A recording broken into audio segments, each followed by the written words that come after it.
Peygamberimiz aleyhissalatu vesselam aytıptır ey cemaatler. Da'uha fe inneha muntina. Ravahul İmam Bukhari. Da'uha fe inneha muntina. Tayfan gurrunu edip Müslüman adam olup davalaşmanı koyun deyiptir.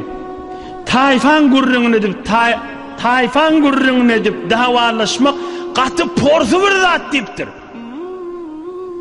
Kaytay deyin. Da'uha fe inneha muntina. İki Müslüman olup Tayfan gurrunu edip davalaşmanı koyun deyiptir. Bitir porsu bir zatçı deyiptir. Anqiyaşı deyiptir. Bir maslık nemesi var maslığın? Anqiyması var da. Porsuyması var. Şu gurrun, Tayfan gurrun edip davalaşmak Müslümanın arasında bolsa anqiyaşı deyiptir. Porsuyya deyiptir. Bir vakti Müslümanın içinde dinlen. Bir vakti Müslümanın içinde zulmedilse deyiptir. Öz tayfasını kıygırmasın deyiptir. Hay falan ile yerde siz ziymen deyiptir. Hey Müslümanla yerde diyden kıygırın deyiptir. Öz tayfasını çağırmasın deyiptir. Muhammed Peygamber'in aydan kepş aleyhissalatu vesselam.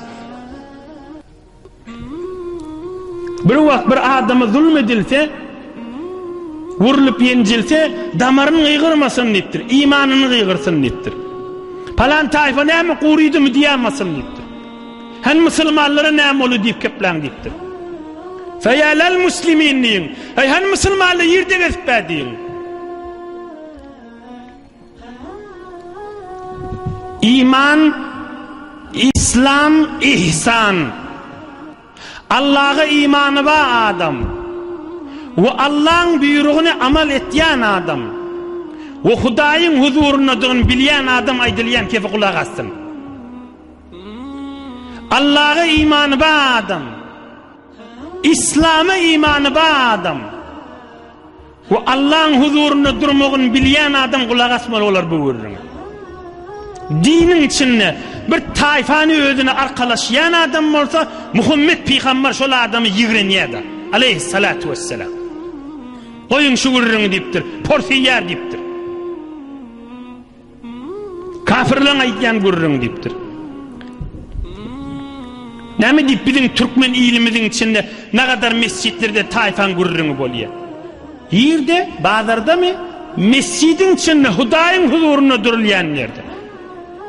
Dehret kılıp, iyinini peklep, evin başını peklep, yürüyün onu Hudayın huzurunu deyip yürüyüp varmalı, mescitte de tayfan davasını etmeli. Ya vursan, imami, ya azançısı, ya cemaati, şu tayfan sünni gurrun olup, narahatçılık olmalı. Yine de Allah'ın huzurunu dur, yasip durmalı. Müslüman adam, mağrayının dirakıp öyle utanmalı zaten. Ine men aştarda gurrun mörttün, men bunu buyur ağlağa baytmalı. Öyle gözlük uğriptir, ahir zaman mörttürda. Ben hem beceri olmalı Müslüman adam. Bir mescitte olmasa ikinci mescitte şu gurrun bada. Bir mescitte olmasa ikinci, bunu tatil etmeli. Ey cemaatla, bir akıl ve kef aytıp bereyin.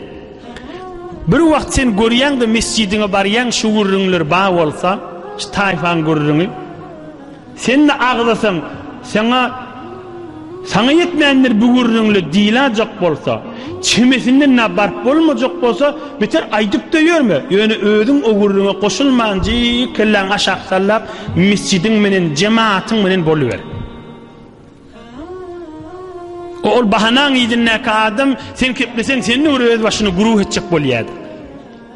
Ya sen ne onun arkası olacak bolyan deyip ol dızıyıp dava edecek bolyarda. Ama Peygamberimiz din Müslümançılığın gurruna şu gurrunlar ey cemaatler. Yine yan kadamı özde. Yani ola kon kepa cemaatler men Peygamber deyip tu tayfası çoğuna tesip edip ay hava bizden Peygamber olsun diyor. O da haçan Muhammed Peygamber de Medine-i Münevvere'de bazı zamanında aleyhissalatu vesselam. Hakla sığıyamış. Necir adam özünü inandırmalı şirketi. Bolup dursun, inandırıp bolsa bolmasa da. Yani Ebu Bekir Sıddık'ın zamanında Allah'a köp şükür düğünden goforlayadı. İnşallah ol öwlerdegiler Seyfullah olan Hazreti Halid ibn Velid'i koşullap iyi veriyer ve o da Hazreti Hamza'nı şehit eden Hazreti Vehşi olan adam o da Allah'ın doğasına öldürttüm, inni tövbe ettim, Allah'ın düşmanını öldürürünüp nayda verin öldürülecek gurrunları evdegeler inşallah. Ama Taifan gurrunun özü 10.000 nefer taşını alıp duruşul necisi adamın. Himmeti Taifasını tertip etip durdu. Lan deyip Kureyş'ten peygamber olmalı, lan bizim olmalı mı deyip şuna yel verttirler, şuna arka verttirler da. Ne kadar yerlerde, her zamanlarda Müslümanın içinde, o da bir peygamberin, bu Kur'an'ın gurrunundan sonra bir evliyaları geçiptir. Birin taifamızdan ne deyip şonların bir tofur, o taifanın adam salamlaşmanı geçiptirler. Didarlaşmanı geçiptirler. Ne kadar mübarek celeseler oluptur, ya taifanın gurrununu giyirip, şunu barmak nesip etmeni geçip gidiptir. Ama Peygamberimiz Aleyhissalatu vesselam öwürlä aydypdyr, musulmançylyk taifany gurrunedin diýipdir. Ama içindäki taifa ol fakat nämeden çürüm? Fakat tanış bolmadan çürüm, mehabbetleşmeden çürüm, daýygylikden çürüm gurrunedilmeli zat diýipdir. Mekke-i Mukerreme feth bolanda derman Resulullah Aleyhissalatu vesselam Kabe'ni kim çykarýardan çekmäge?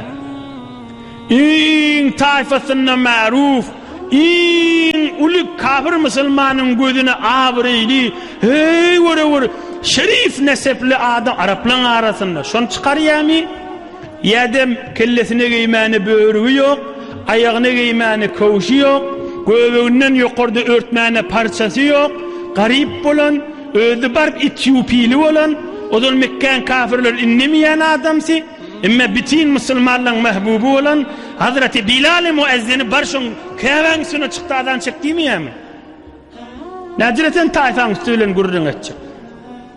O Müslüman olmadı kafirle varmış da gurrun etiptirler. Bu karanam deyip Kabe çıktı ya bir necre ol ya deyip. Allah Teala ayet indiriyor bu gurrunları hazır girmeyle.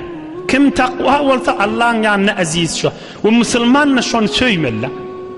Allah Teala iman baylığından ayırmasın.